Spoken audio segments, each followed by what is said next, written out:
Thursday. To you too, Holly. Time to be together. Once again. Thursdays with Holly and Charisse. So, it could be a Monday for somebody watching. You know, it could. I mean, for you, it could be so any day. Happy day. That's good. I like that. Happy day. Maybe we should have a sign off like Carol Burnett. You know, with and it's sort of happy day. Happy day, whatever day it is. Thursday for us could be any day for you. So our covenant group was doing this book called The Prodigal God by Timothy Keller, right there. And it's actually a really good book, really, really interesting. It looks at, what does it look at? I'm having a hard time remembering. It would have been good if I had actually studied. Well, the word prodigal is a pretty big word. Yes. So yes. It probably looks at defining that, I would imagine. Yes, it does. So it's they use the story of the prodigal son categories. They call you either the prodigal son or they call you the elder brother.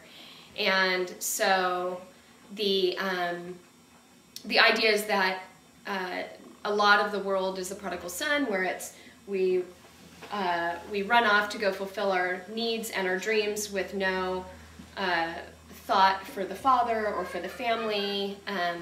Or there's the elder brother who dutifully stays behind, but some of his motives are questioned because when the younger brother comes back, he feels like, well, he's going to take my share, and he's, instead of doing it out of duty and honor to the father, who actually is supplying all of his needs, right, as a member of that family, and he knows he's going to get his inheritance, his attitude is, but whatever I'm getting, it's not enough. It should be more because this guy ran off, this younger brother ran off and did what he wanted for all those years. And so obviously we don't want to be prodigal children without it, living on our own whim. And because it's more fun to be the son that ran off and got to do the fun stuff. Is that what you're saying? And then come back and come back and get it all, right? But so you're going to talk about how to do that. Is that what that book is? Right, exactly. Okay. That's good. I want to read that. No, that's not the point.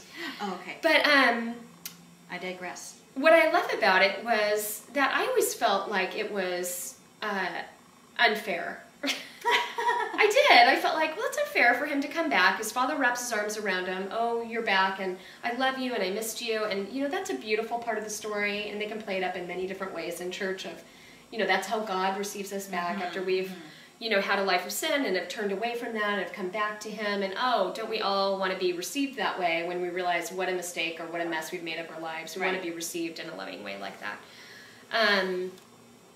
But then I never thought about, and of course this is just his perspective of it, but the elder son being in the wrong too, because he was really there thinking, boy, I'm going to get mine because the younger brother went off. I mean, his motives are wrong as well, right? And the elder brother is bound by obedience and by law. And he sees one way as right, and that's the only way. And, I don't know how many churches you've been a part of, but I've been a part of churches where, obviously, for Christians, we believe that there's a way to heaven, and we believe we know the way, and it's through Jesus, right? But the elder brother would take it so far as to not embrace those who are searching and looking, because if they don't fall within the letter of every single thing he believes to be true and right, then you're not admitted into heaven. It's like the Pharisees, and God and Jesus coming down hard on the Pharisees, saying, but you're living by the law. You're not living by grace or by any love whatsoever. You're living only by the letter of what should be carried out, right? So anyway, that's kind of the premise of the book, is that you're supposed to be somewhere between the prodigal and the elder brother, and defining yourself as, I can have some freedom, I can have grace, I can have, it's okay to look for God, it's okay to question God, it's okay to, figure your way out and not have to look perfect or be perfect or any of those things. No. And you are that way. Yeah. But the rest of us can't aspire to that, Charisse. We can't be that. So anyway, that's what this book is about, and it's a fascinating read, and I highly recommend it.